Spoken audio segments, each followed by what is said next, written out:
and he's sending his main army into the main base here. Shit, I have to fix this. Where is it? Sorry, my vent server crashed. I'm trying to do so many things at once here.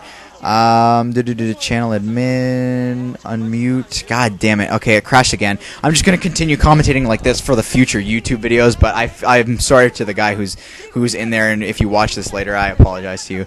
I have to frickin' do this. God damn it. Sorry, a lot of action going on here. Sorry, my vent server crashed there, but anyways, it's back online now, and a lot of action happening here. The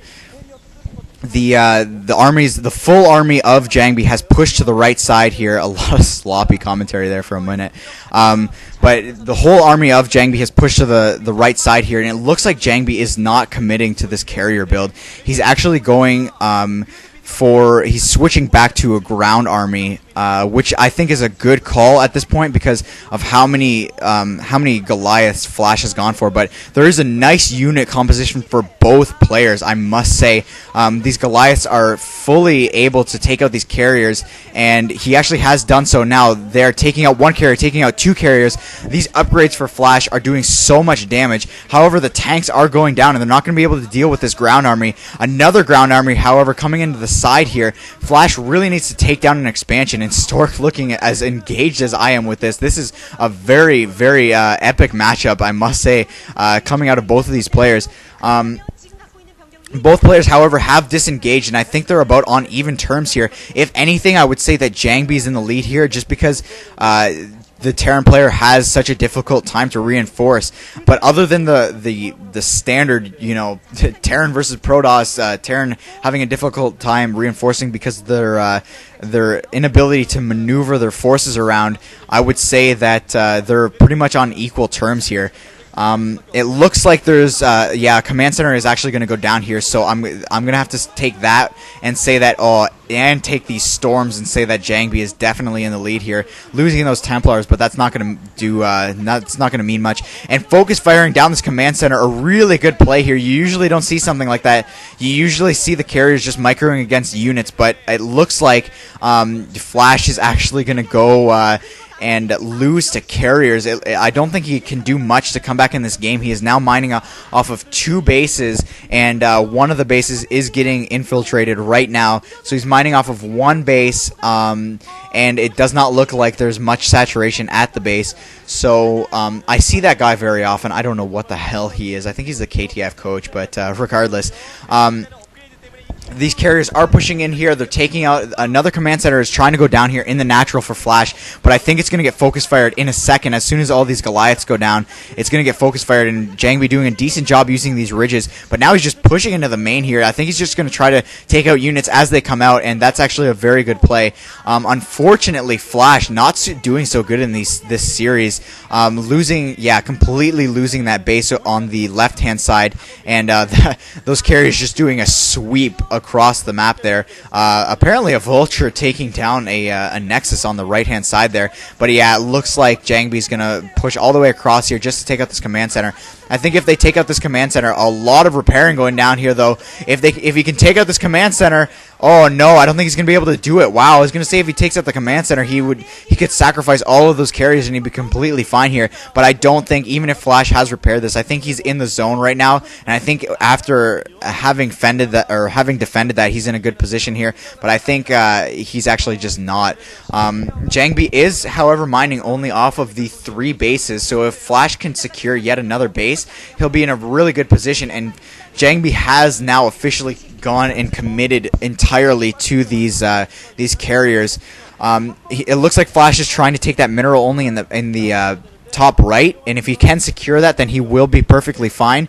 But at the same time, he's going to have to do a lot of work here, and he's just focus firing down that command center, which is building, which cannot be repaired, and it does go down. I hope that Flash canceled that rather than lost it. The carriers are pushing in now on that left side base. We're going to have to see if this push works. I think if the push works, then this is GG for in favor of Jangbi. Yeah, he's being forced to lift. This is not a good sign here for Flash, so yeah, mining off of that one base, and now it looks like he's...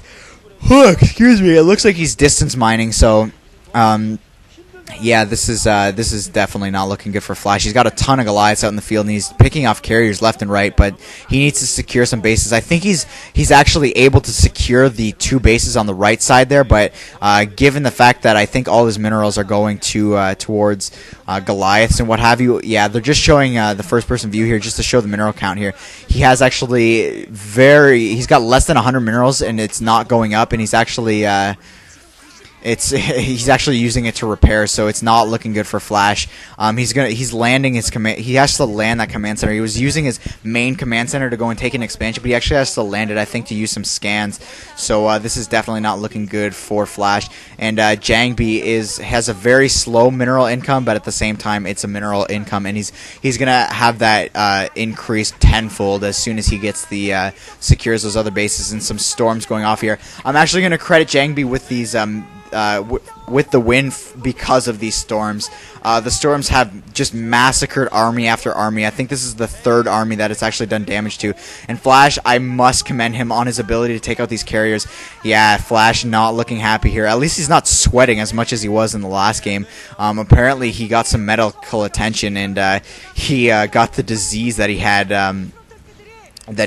acquired from Sweaty Hands C, just removed from his body, and now he's not sweating so much. But yeah.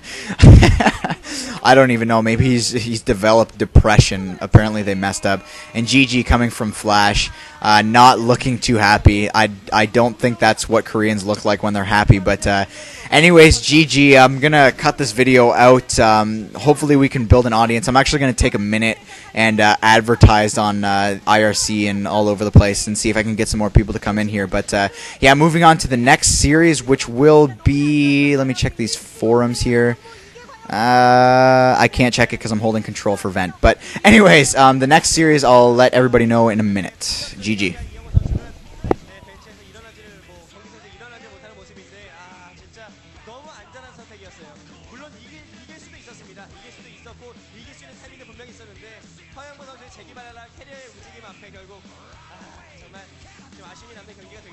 얼마나 속상하겠어요. 얼마나 가슴이 아프겠습니까?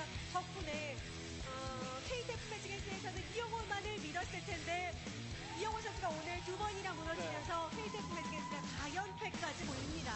예전에는 테란이 이렇게 수비형 테란을 하게 되면 프로토스가 막 확장, 막 자원 그거 믿고 막 점점 쏟아붓고 이런 모습이 좀 나와주고 또 캐리어와 딜러 트래블의 비율이 안 맞아가지고 한 방에 역전당하고 이런 경우가 나오는데 요즘 프로토스는 극도로 진화했어요. 딱딱 그 상황에 맞는 캐리어의 숫자와 지상병력, 컨트롤, 병력 운영이 나와줍니다. 그러네요. 오늘 삼성의 프로토스들이 3승을 챙겨주면서 삼성 25승까지 찍어냈습니다. 상위권으로 올라갈 수 있는 발판 만들어냈고 오늘 아쉽습니다. KTF 매직에서는 정말 여기에서 더 물러설 곳이 없다라는 말씀을 드렸었는데 우정호 선수가 시작을 정말 잘 열어줬는데 마지막에 그것이 완성이 되지 못하면서 아쉽게도 1패를 더 안아가는 KTF 매직이었네요. 네, 그렇습니다. 야, 결국 연패가 또 이어져 버리고 말았고요. 게다가 오늘 배병호 선수나 또 우정호 선수의 4라운드의 기세가 정말 대단했었는데 정말 팀의 에이스 2경기 나가서 2경기를 이겨줄 것 같은 이영호 선수가 2패 역시